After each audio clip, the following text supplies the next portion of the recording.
Nikita Roberts has a great question here. What would you consider the greatest lesson you've learned in the wrestling business? I don't know about the greatest wrestling. I know the best advice I ever got. Shoot. Paul Orndorf, right before he went to the WWF at the time, was just finishing up when I got to Georgia with Matt Bourne and as a partner and Paul Ellering as my manager.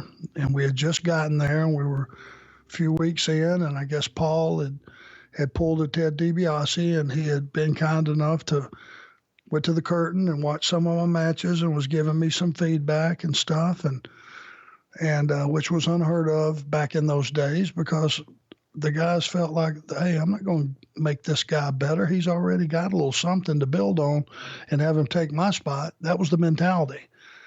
So the guys that really would try to help the young guys were the guys who were secure in their own identity, number one, and their talent and where they were in the business. And they truly had a good heart and wanted to help a guy get better. And one night I was in there warming up and doing the stretching and the whole rigmarole, and he said, "You got a minute?" And I said, "Yes, sir." "Oh, are you kidding me?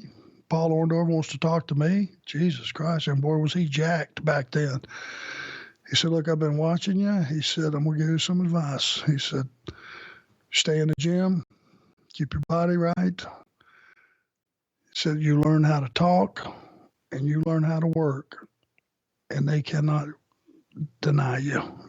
They won't be able to deny a kid. You got something." And he just walked off. And so I took that advice and I tried to stay in the gym. I was never going to be a body guy, but I could at least look like an athlete and at least be in a position that if it did come push to shove, I could fight a little bit.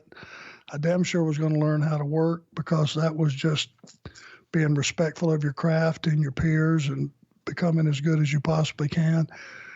And the mic stuff, I had always been a smart ass within my group of teenage guys, and I was cutting promos before I got in the business. So that just kind of felt natural. So all those things combined gave you job security. He told me at the time, I tried to live that, and I try to pass that same information on to the kids that deserve it today.